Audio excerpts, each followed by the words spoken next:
With a large portion of the roster building part of the offseason in the books, it is now officially extension season around the NFL for all 32 teams. On today's episode, let's talk about all the guys who need new contracts. NFL Spotlight starts now.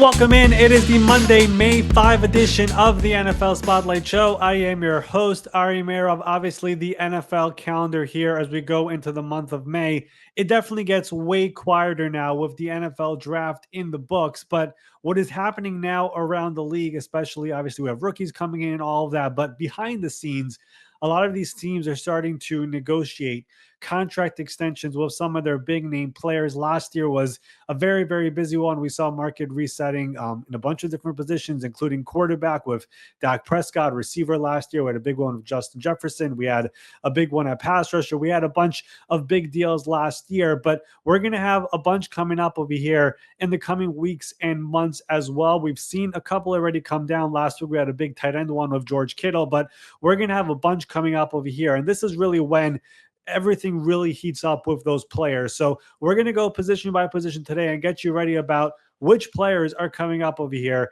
in the coming weeks and months and get you ready for which players are going to get the bag. Let me bring in my good friend, Ben Allen. Ben, what is going on? I hope you had a great weekend. How's everything going? What's going on, Ari? Yeah, it was great weekend. May the 4th be with you. Was on Sunday. No Star Wars trivia. Instead, we're going to just keep it to football here today.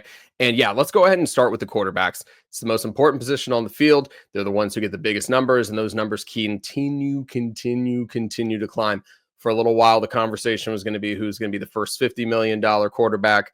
We obviously broke that. We got our $60 million quarterback with Dak Prescott. We have 4 guys tied at $55 million annually. There's a couple guys that I know are going to be looking for new deals here in the coming months. Where are they going to slot into that? Do you think either or any of them break that $60 million number that's been set by Dak? Obviously, we have had one big extension so far this offseason at the quarterback position with Josh Allen, who got a very big 6-year, $330 million deal. But the best quarterback deal right now in the NFL resides in Dallas with Dak Prescott, who, as you said, has $60 million per year on that contract that he signed right before their week 1 game versus the Browns this past year. And right now, at least from what I see, there are 2 notable quarterbacks who need extensions. One needs it more than the other, but Brock Purdy is the first one we're going to start with. And there have been active negotiations going on with the 49ers and Purdy. And I do believe a deal is going to get done over here in the near future, I would say. And I do believe it will be north of $50 million per year. Ben, you mentioned some of the names right now who are in that $50 million a year range. You have Burrow, you have Josh Allen, Jordan Love, Trevor Lawrence, Tua, Jared Goff, Justin Herbert, Lamar Jackson, and Jalen Hurts. All of them are $51 million to $55 million on average per year. I would expect him to fall somewhere in that range, probably under 55, I would say, but he will get over $50 million per year on this next contract whenever it gets done. And the 49ers have made it very clear. It is a priority for them. They want to get it done. He's their future franchise quarterback. They don't care what the public says and how other fans believe. Brock Purdy, system quarterback, all that nonsense, it's not for them. They believe he's the guy. He's fit for Kyle Shanahan. He will get paid over here very soon. The other quarterback, and you asked me the question about if somebody will break the Dak Prescott number. If there is a guy who will do it, it is in Baltimore with Lamar Jackson. Everyone's like, wait, we just went through Lamar Jackson a few years ago. Yeah, we did. And he needs a new contract already. He has, after this season, he's going to have 2 more years left. The problem here for Baltimore is more where he is from a cap standpoint, how they structure that contract. After this year, his cap hit for the final 2 years are $74.5 million in each of those 2 years. That is way too big of a number. So earlier this offseason, John Harbaugh, I believe it was at the owners' meetings, he mentioned Lamar Jackson will get an extension, and whenever that happens, he will become the highest paid player in the NFL, which means more than $60 million per year. So if they want to do that now, I think it would be wise of them to get ahead of it, because for people who don't know, NFL teams, they budget 3 years in advance from a cash standpoint and a cap standpoint. If you look at the salary cap book right now in Baltimore, you have that big quarterback number at $74.5 million in 2026 and $74.5 million in 2027 from your cap. So I don't think they want to have that big of a number. The only thing I would say with this is last time that the Ravens did this with Lamar Jackson. As we all know, Lamar does not have an agent. He represents himself. It's him, his mother. He has a legal team with him. It was a very contentious one, and it took way longer than anybody wanted. So it was not easy last time. Maybe it gets easier this time, but for the Ravens' sake, from a team standpoint, from a roster building standpoint, I do think they would like to get this one done this offseason, but they move in silence. Lamar likes moving in silence, and we'll see if they're able to get it done. But if they do, I do anticipate that one being more than the Dak Prescott $60 million per year. Well, running back has made a little bit of a resurgence here of late. A whole lot of that is due to Saquon Barkley and the success that he had this past year. He already had his number reworked. He's up to $20 million. It's really hard to imagine that there's going to be any other running backs within that realm for $20 million unless you're James Cook and you think that's your number. Not sure that'll be the number that he's going to be going towards. We do know that he is one of those guys that is looking for an extension. Right now, there's only 6 running backs that are actually making double digits for, millions of dollars annually, making over $10 million. Do you think that there's anyone out there right now that could make that leap into that $10 million plus? Is it a James Cook? Are there other guys that are going to be looking at that number as well? So we'll start with James Cook because you mentioned him, and we've seen the Bills this offseason. They have quite literally extended everybody who kind of needs an extension. We've seen Christian Benford, we've seen Terrell Bernard, we've seen Khalil Shakir, we've seen Josh Allen, of course. They have extended a bunch of their players, Greg Rousseau as well. Like they've extended a bunch of their young core players. The one player who has not has been James Cook, and the reality is the asking price that James Cook and his camp have been asking for has been just unrealistic in the eyes of the Buffalo Bills. And because of that, they've told him, hey, go take a hike, move to the side. We'll take care of everybody else for now. And maybe they revisit right now, but Brandon Beane, their GM, made it very clear at the owners' meetings that the numbers were just nowhere close to where they wanted to be. And that's why they put him to the side. So I do think the Bills are willing to give him $10 million a year plus. I just don't think they're willing to go to 15, 16, 17, 18, 19, 20, wherever that number is that his camp is asking for, because that is now where they believe running backs should get paid. They don't believe in their roster building philosophy of putting that much money into the running back position. If we go back over the course of the history in Brandon Beane's time as GM, they have drafted a bunch of running backs in those rounds 2, 3, 4, 5. They've never used a first round pick on a running back because they like getting those guys in the middle rounds because they like getting the value there, and they believe they could find guys who could play with Josh Allen. So they're willing to pay James Cook. The price has to come down. To this point, his camp has not been willing to do so.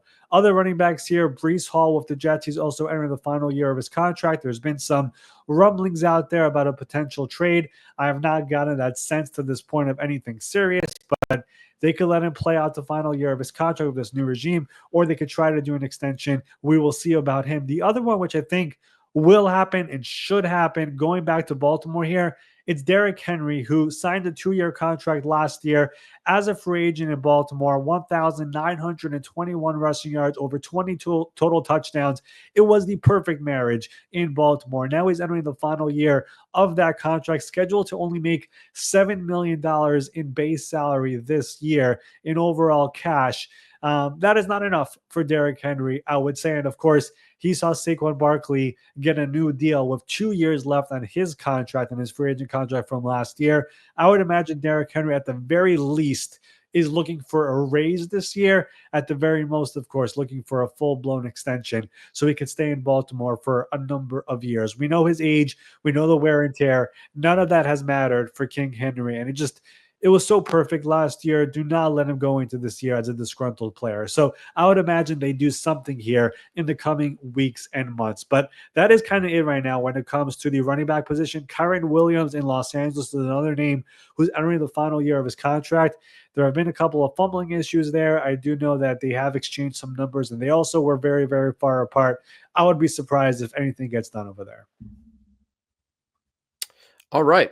We are moving on to the wide receivers. A lot of big extensions over the last year or so. Knocked out a lot of the guys that we knew were looking for big money. CeeDee Lamb, $34 million annually. Justin Jefferson, $35 million annually. Chase a whopping $40.25 million per year. We saw more guys like Amon-Ra St. Brown, Brandon Ayuk. Not sure they would have done that one again this time last year. A lot of money out there. Hand it out to those guys. I know there's still a few guys that are looking to be able to maybe get closer to that echelon. Obviously, not going to be quite there. Who are those names, and which are the ones we need to keep the tightest eye on? Obviously, the market reset actually happened a few months ago with Jamar Chase at that $40.25 million per year. All the other receivers, most of them all happened last year. You mentioned some of them with Jefferson and CD, AJ Brown, Amon-Ra St. Brown, Tyreek Hill, Brandon Ayuk, Jalen Waddle, DJ Moore, Devontae Smith, Nico Collins. All of them happened last year. So last offseason was a very, very big wide receiver extension year. But we still have some guys over here who are waiting. And we're going to start in Washington with Terry McLaurin.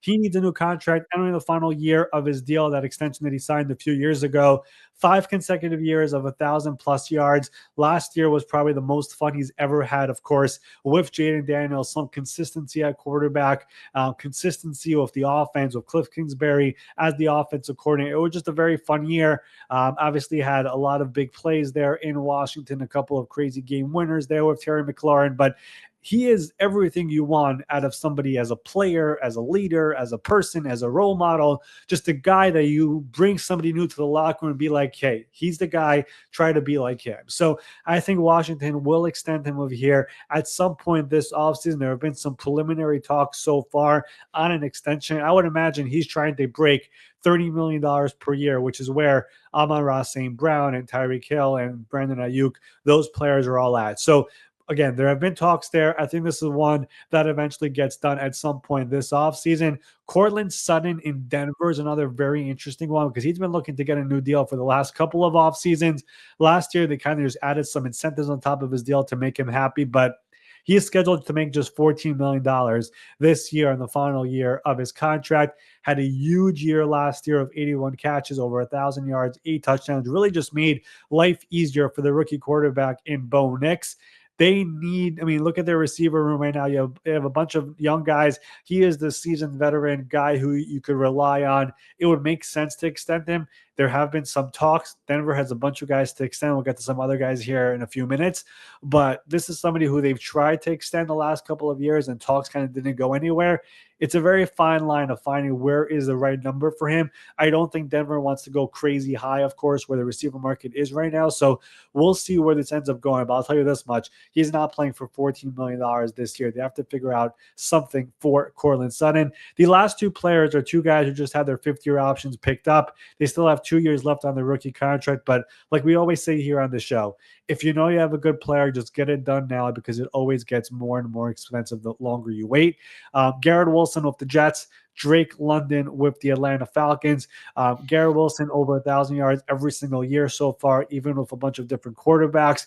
He's another player. You just want a guy, role model, good guy, great player, off the field, on the field, whatever it is. He makes those crazy catches. Think of the one he had last year versus the Texans on Thursday Night Football. Think of the one he had 2 years ago on Week 1 Monday Night Football versus the Buffalo Bills.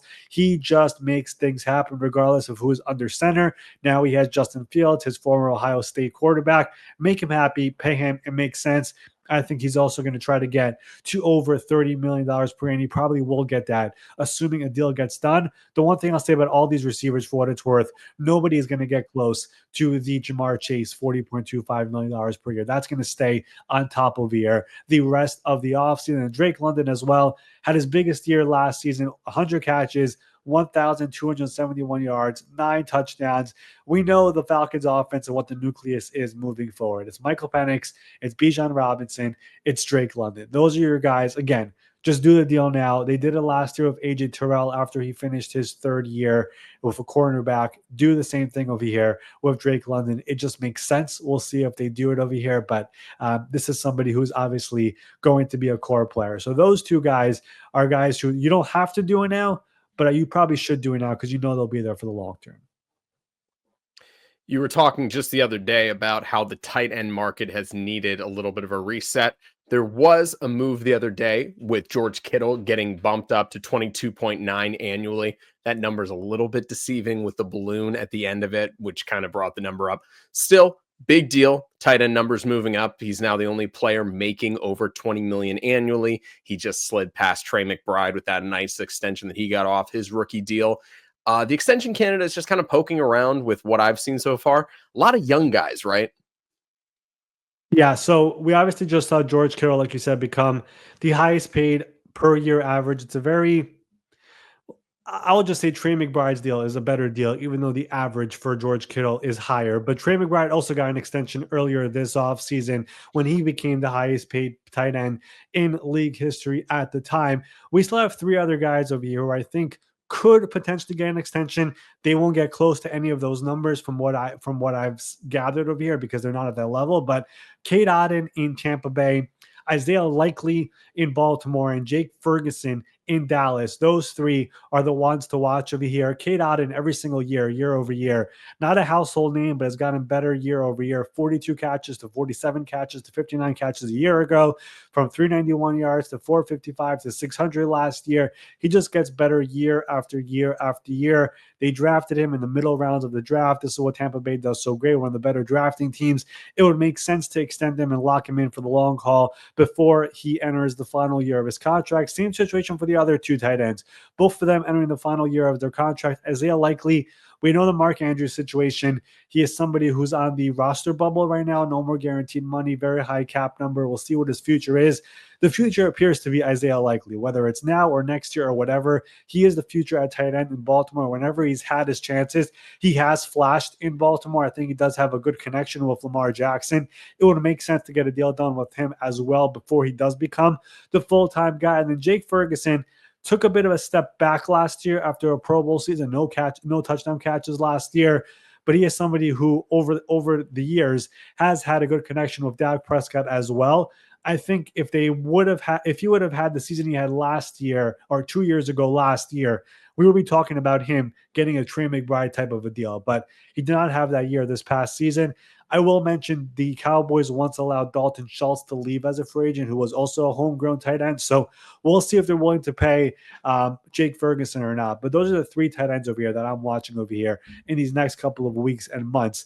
Guys who should get extended will be probably good team-friendly amounts, will not be the Kittle and McBride amounts. Okay. The offensive linemen are always a priority in the NFL. We just had the 2025 NFL draft where we saw 8 guys go in round 1. We know that Tyler Linderbaum is going to be getting a reset there for the center market. He had his 5th-year option declined. There is a great explainer that we did last week going through the ins and outs as to why that is the case. Right now, the highest paid center in the NFL is Creed Humphrey at $18 million annually. And then on the offensive line right next to him at the guard spot, you have Trey Smith making $23.4. The highest paid tackle is Tristan Wirfs, who's over $28 million. So quite the difference there between center and tackle. $10 million difference there. You spoke recently again about that Linderbaum number. What is he going to be ultimately reaching for at center? And what about the rest of the guys there on the offensive line? Let's start over here with center, and we're going to start with Linderbaum. Like you said, he just had his 5th-year option declined. We did that video, like you said, explaining why that happened. But basically, he's in a very unique situation because he's entering the final year of his contract. And essentially, the highest paid center is $18 million per year with Creed Humphrey. And he has the leverage, I would say, to ask for at least $20 million per year because he knows that next year there is no franchise tag available for the Ravens because the franchise tag, like we spoke about the other day, it isn't broken up by position where it's like a tackle has a value, a guard has a value, and a center has a value. It's officially listed as offensive lineman, which makes the price very, very high as if you're an offensive tackle. So, in other words, they're never going to tag him because it will be too high. So, if he wants to, he could say, listen, I'm not doing any deal at all unless you get to my number. And if you don't get to my number, I will become a free agent. I'll get my number over there from one of the other 31 teams. So it's a very unique leverage play. Creed Humphrey also had this when he got his extension, whether it was last year, a couple years, I forgot what it was, but he was in that same boat where he had that leverage. And because of that, he was able to get $18 million per year. So I do think Linderbaum is going to ask for a very, very high amount. He's going to try to get to $20 million per year. Whether he gets that or not will be one to watch over here in the coming weeks and months. But it is a priority in Baltimore to get that extension done over here very, very soon. We'll see where that number comes in. The other offensive lineman here, we're going to go a bit of a put them all together. Rashawn Slater, the Chargers' outstanding offensive tackle, Pro Bowler last year. Charles Cross in Seattle, another guy from that draft, or actually from the 2022 draft, I should say, with Charles Cross. 48 starts, all 17 last year, has been very, very consistent there at left tackle in Seattle, had an 82.5 PFF grade last year. Ike Ekwonu, the former number 6 pick, also from the 2022 NFL draft.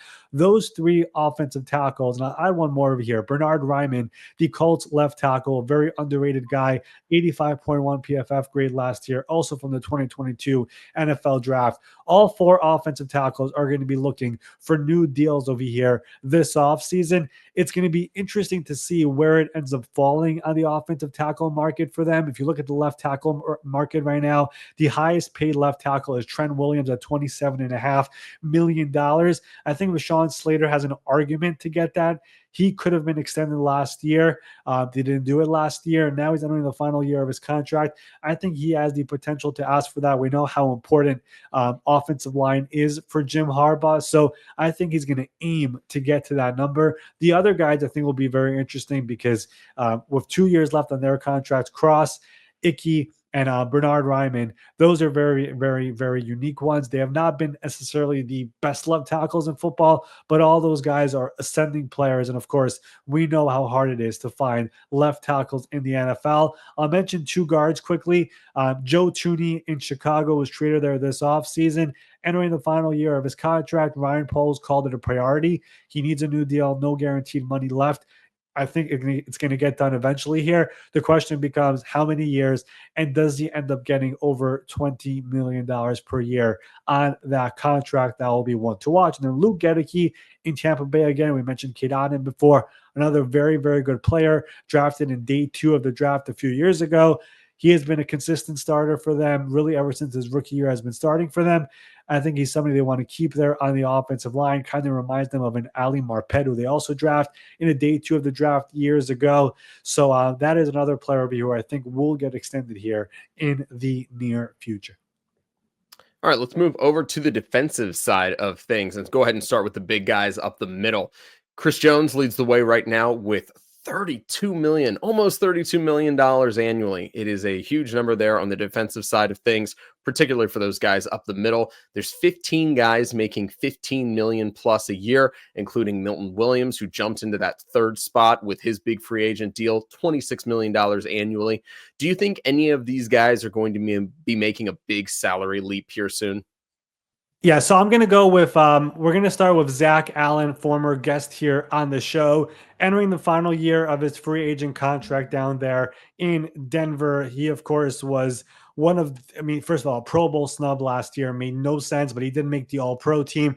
We spoke to him about that here on the show, but he is somebody who I think is going to get $25 million per year on this next extension, which Denver is prioritizing. They want to get it done. He, of course, has played with their defensive coordinator, Vance Joseph, dating back to his Arizona days, has gotten better literally year after year, from this final year in Arizona to first year in Denver to, of course, this past year in Denver as well. A pressure machine makes life easier for a guy like Nick Bonino, who we'll get to here in a second. But the entire Denver defense, it's just outstanding from top to bottom, and Zach Allen is a very, very big part of it. But no, I don't expect him to sniff the Chris Jones number. The other defensive tackle we'll mention here, there's really not a long list when it comes to this position in particular. Jordan Davis in Philadelphia is an interesting one because great run stuffer, still working his way when it comes to just being a pass rusher and being on there for passing downs. But we know Philadelphia, when it comes to just being proactive, getting deals done, like they've done it all the time with their players. So Jordan Davis just got his 5th-year option picked up.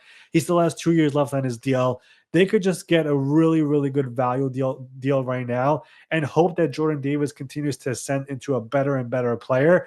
That could be something Philadelphia does. It just makes sense. It's something that Howard Roseman always does, but it's not a player necessarily who's on the field like a ton of plays. So you're trying to balance over here. Is it worth paying the amount we're going to pay him? Or should we wait one more year here? But if we do, there's a chance that the price goes really, really high. Very unique situation, but historically, I do feel like Philadelphia does take care of their players early, and this will be a very interesting one with Jordan Davis. But the overall defensive tackle position, not as busy this year. Well, one position that always seems to be busy is that of the defensive edge/edge. We'll lump them all together. Just depends on which side of the type of defense you're running there. So we had a big jump here recently. We went from a number that was, the Nick Bosa number, $34-ish million, $40 million now for Myles Garrett. For reference here, this is a fun comparison here. Myles Garrett making twice as much as the guy who's 12th on the list, Greg Russo, at $20 million. So 2 Greg Russos is basically what you're getting for Myles Garrett.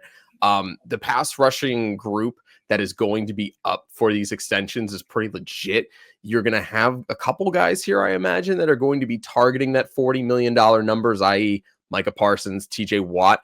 But there's some other contenders to be in that highest paid echelon as well, right? Yeah, this is a very deep one. So we mentioned the receivers before from last year and how many receivers got paid. This is the offseason of the pass rushers, and it's already started. Like you mentioned, Myles Garrett getting the $40 million per year, but there have been a few other guys who also got paid so far this offseason. Daniil Hunter got a 1-year extension at $35.6 million.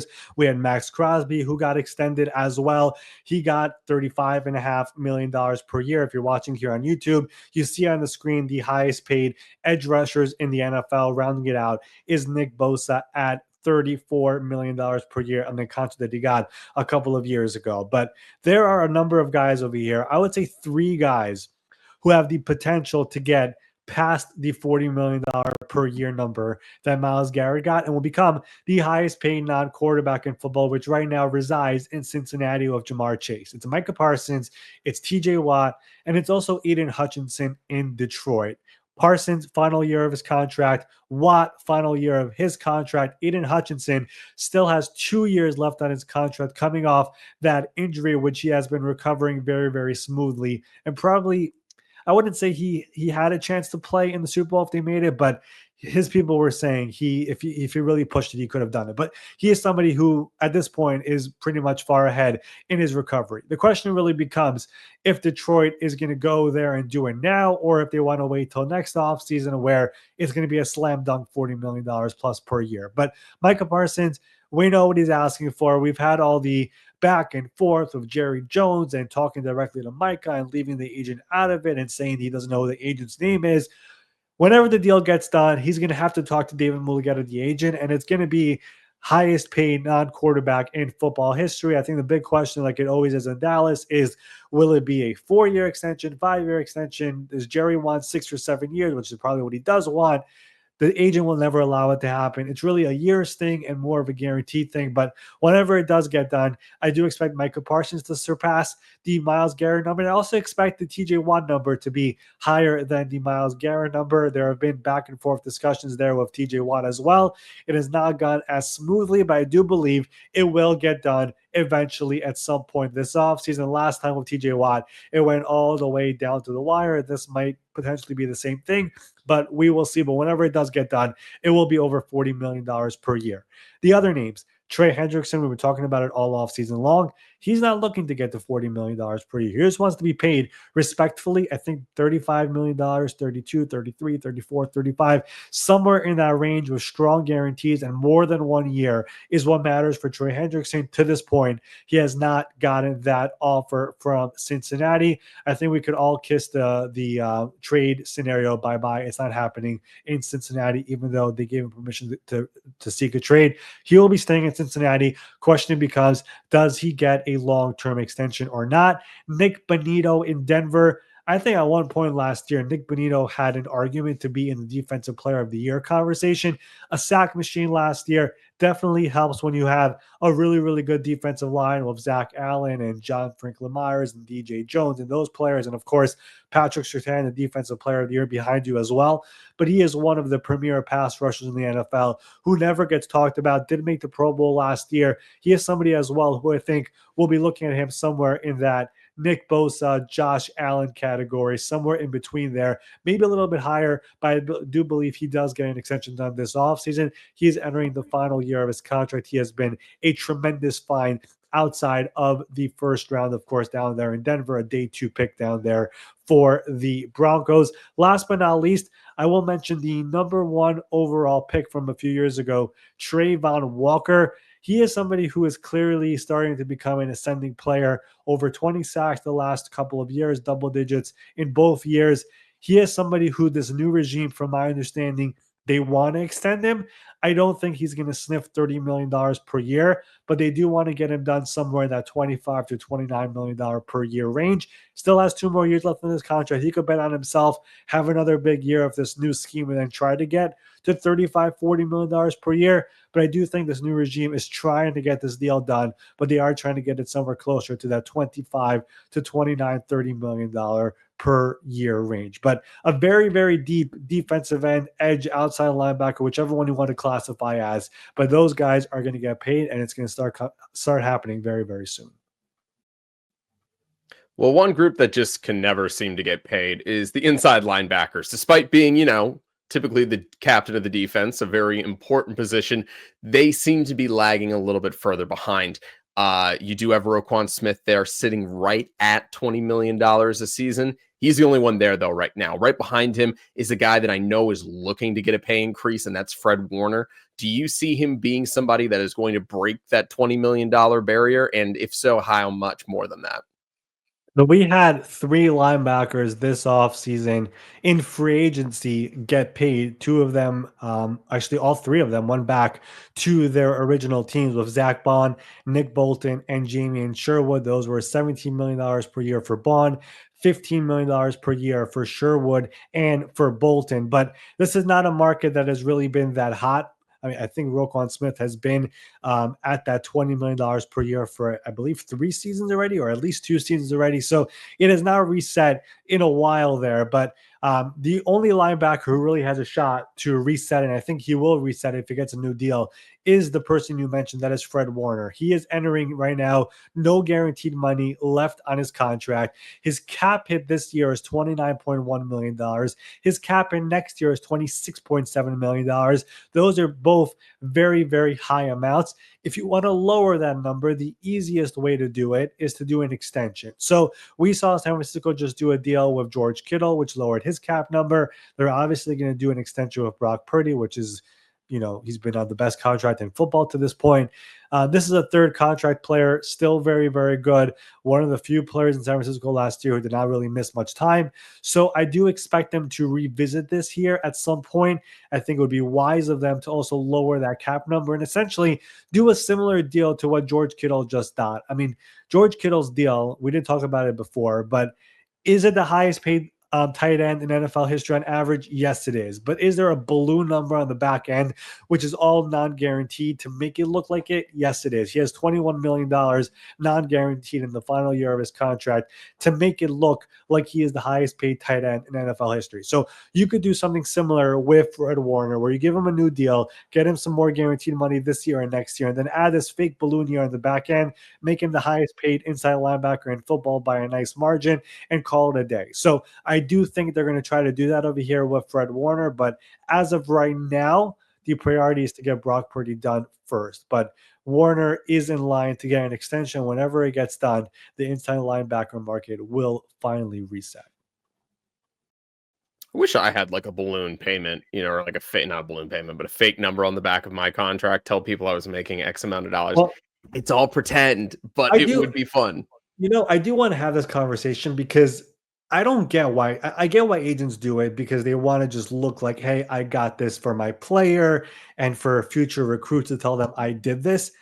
But at the same time, it's just fooling fans. Like, I think it's very dumb, honestly. Like, fans think that these players are getting X amount when in reality they're getting way lower. I mean, it's still a lot of money, but still, it's not what, is being reported. I think it's kind of foolish, honestly, but this happens from time to time. It happened with Tyreek Hill's contract in Miami. It's happening with George Kittle's contract. It happens with a bunch of contracts to make it look better than what it really is. But hey, if they I just hope the player is not getting fooled and his family, because that's the worst part. But it just, I think it's stupid. But that's just when did this really start? Because when I think about it, I think about the Tyreek Hill contract. That was what got him to $30 million. I believe it. I mean, this is only a couple of years ago. It was really more like 25, right? Because it's the final year. Were there other instances before that were kind of commonplace that come to your mind? Alvin Kamara and his running back deal in New Orleans, his extension he signed in 2020, I believe it was. The one before this one. the one before this one. The reason he got this last one was because he knew he was never seeing that final year. So there have been instances, but it's essentially just you feel like I need to reset the market. The team is like, no, we're not going to reset the market, but the player really wants an extension. So in order for the agent to look good, you take that final year and just put a fake number there to make the average look higher. The Tyreek Hill is really the best example because it essentially was $25 million per year. Then the final year was $45 million non-guaranteed, which he was never going to see. I mean, the highest paid receiver right now in football is only 40.2. So it was just, this is what agents do. It was just to top the Devontae Adams deal, which also had a fake number in the back end. I don't really know when it started, why it started, but teams are okay with doing it because they're like, we're never going to pay it. And now fans think that we're opening up our, pocketbooks when we're really not. It's a lot of inside baseball stuff, but I wish we could have a deeper conversation with this, whether it's with an agent or somebody, because I think it's foolish. I just do. Optics. That's exactly what it is. All right, let's get back to the list and get to the secondary, starting with the cornerbacks. Already some big pay bumps in the past year. Pat Surtain getting $24 million, J.C. Horn $25 million, and then Derek Stingley with his extension that made it $30 million. Another one of those. We'll talk through it, but 7 guys right now are making over $20 million. There are some interesting young guys coming off of rookie contracts that are probably going to try to join that echelon. Who are those guys and how close do you think they get to breaking it? Yeah, I mean, this one's going to be interesting because Derek Stingley getting the number that he got, it was a 3-year extension plus his 5th-year option tacked on top of it. So it's really 4 years plus the final year of his rookie contract as well. So he's under contract for the next 5 years of his deal. The other corners who would fall into that same category as him from that 2022 NFL draft, which was loaded with corners, by the way. Sauce Gardner, number 4 overall pick. Trent McDuffie, picked in the 20s by the Chiefs. Both those guys are in the same boat with Derek Stingley happening to be in the same draft.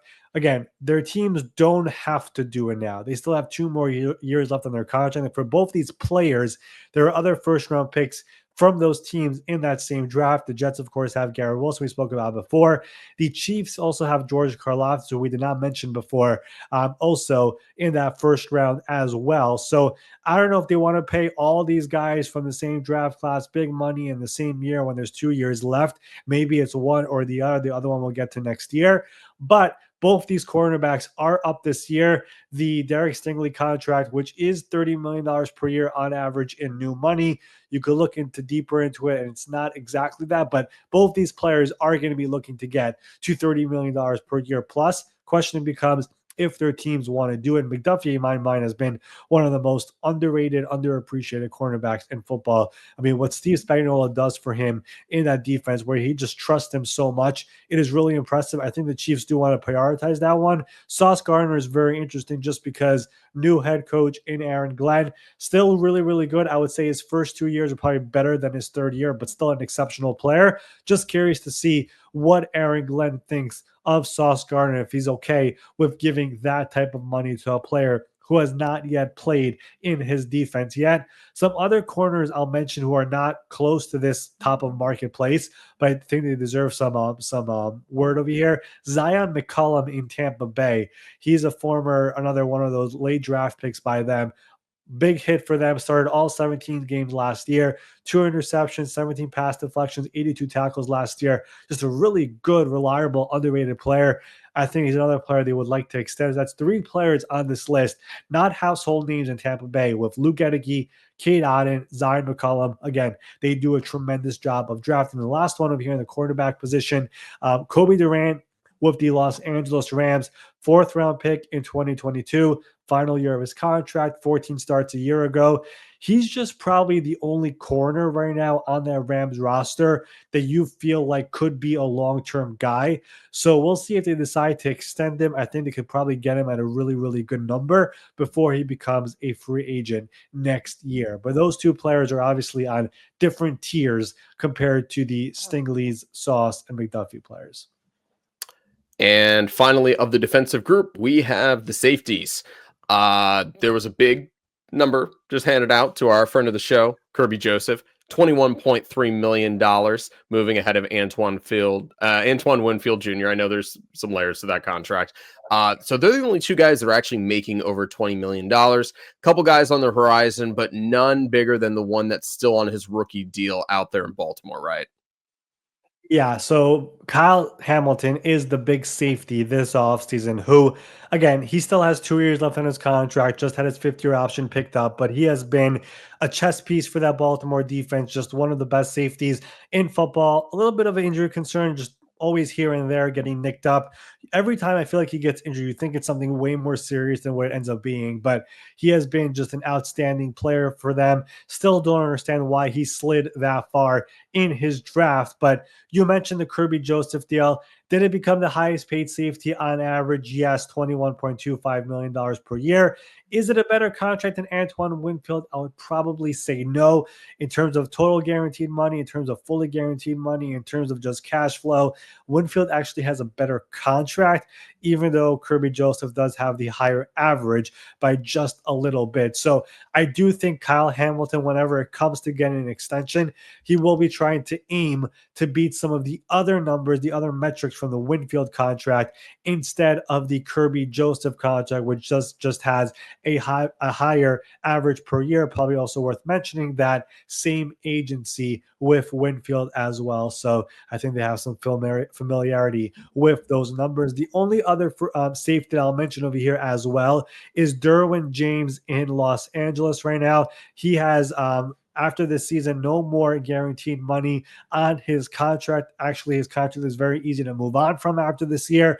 Obviously, he's going to be looking for some security over here as he enters his age 29 season in the NFL. I mean, Jim Harbaugh, Jesse Miller, defensive coordinator, that is their leader, the heart and soul of that defense in LA. It just makes sense to extend him and give him a new deal. As of right now, that extension that he signed a few years ago is still third highest in the NFL when it comes to safety at $19 million per year. I would imagine he's going to try to get to $22 million per year plus on a next contract, which could happen as soon as this offseason. I think for his sake, he hopes it happens this offseason. And you know what, Ari? Kickers need love too. Harrison Butker right now is making a league high $6.4 million. Elliott and Tucker are at 6, although Tucker may not be on that list anytime soon. I'm not going to lie to you. I had no idea that there are 12 kickers currently making over $5 million a year. So yeah, good job, guys. Who else is going to be joining that party soon?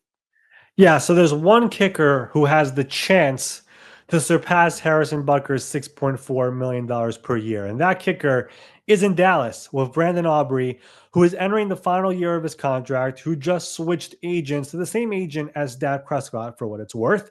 And he is looking for a new contract. I mean, his story, Brandon Aubrey, is just a really, really cool one because he comes over from the USFL, obviously an undrafted guy back in 2022, goes and plays for the Birmingham Stallions, gets signed by the Dallas Cowboys as an as from the USFL, and just comes in, just becomes awesome. First team All-Pro in 2023, second team All-Pro in 2024, Pro Bowler both years so far in Dallas, the scoring leader in the NFL in 2023, just booming kicks left and right, doesn't matter what the distance is. So if there is somebody who could get that type of an extension, it would be Brandon Aubrey in Dallas, who is right now 30 years old. Of course, for kickers, they could play until 40 if they want to. So the age should not be much of a factor over here for Dallas. But he has been getting paid peanuts so far in Dallas on that contract that he signed coming out of the USFL. He has the potential to get as high as $6.4 million plus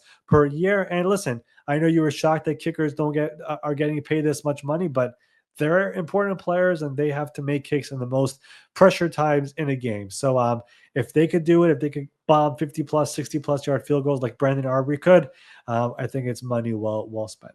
I've never complained about when teams take a kicker or a punter, unless it's Aguayo, RIP to the You know what? Gosh, Buccaneers there. But I can't, you know what? That has been, I'll just say now, that has been one of my things I've never said publicly, but I've wanted to say.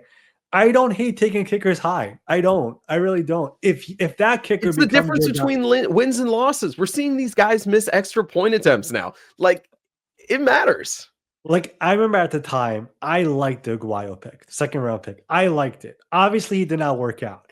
But if he became your guy for the next 18 years, became your Steven Goskowski or Adam Vinatieri, whoever it is, it's worth it. Like it is. So I remember back then, I didn't tweet it, luckily, but I'm a fan of taking a kicker high if you believe that guy becomes the guy. Obviously, most of these kickers, Justin Tucker was undrafted, Aubrey was undrafted. Most of these guys are undrafted. But if there's somebody who's awesome in college and ends up being, great in the NFL, I think it's worth it. The problem, of course, is most of these guys who have been drafted, whether it's Aguayo second round, Jake Moody third round, they have not worked out. That's been the problem. But there was once a time, maybe for some guys who maybe don't remember this, Sebastian Janikowski was a first round pick as a kicker. That's right, 17th pick. Was Yes, he man. really? Yes, he was. First round pick. The Raiders took a kicker in the first round in the year 2000. I believe it was 2000, 2001, one of those years. And he became one of the great kickers in the NFL during his time, one of the great legs. 17th overall pick. You can watch it. It's on YouTube. It's one of the great reactions also on the draft set out of Florida State.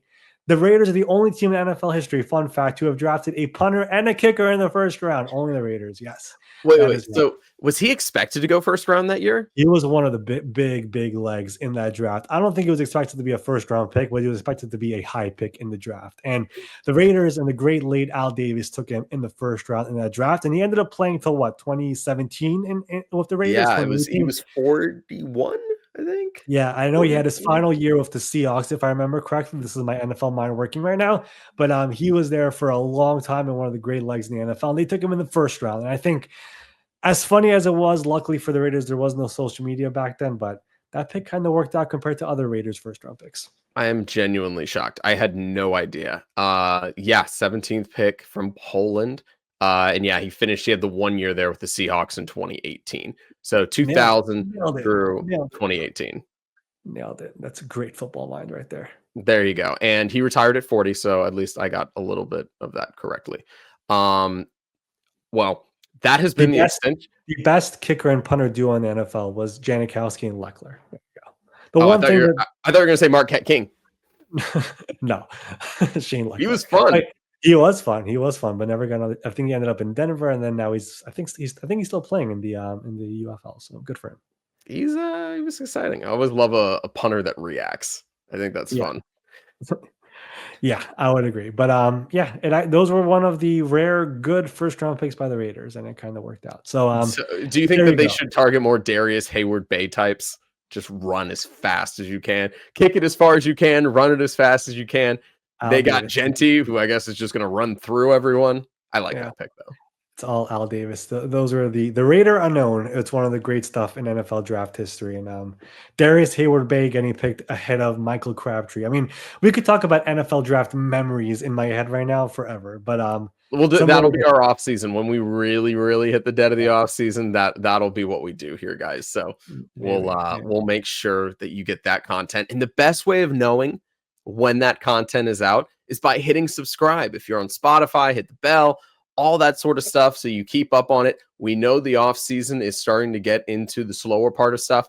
We're still going to be here. We're still going to be talking about everything that's going on with the news. We're going to be talking about some of the top lists of different items. We're going to maybe go through some draft stories like that because it's quite fascinating. And then you learn stuff like that for me, who's been a stat head for a long time, that completely blanked or quite frankly didn't know that a guy like Janikowski was a 17th overall pick back in 2000. So there you go, guys. Same draft as Tom Brady. What could have been? Anyways, that will do it here for our Monday, May 5 edition of the NFL Spotlight Show. Those were a bunch of players who need extensions, and I think most of them will get extensions here, whether it's in May or June or July or August, and some of them maybe, just maybe, ends up happening in September like last year with Dak Prescott in Dallas. But all those guys need new deals. And again, I think most of them will get it. And now you know which players will be getting them here in the near future. We will be back here tomorrow morning for another edition of the NFL Spotlight Show, talking about everything NFL. We will see you all tomorrow morning.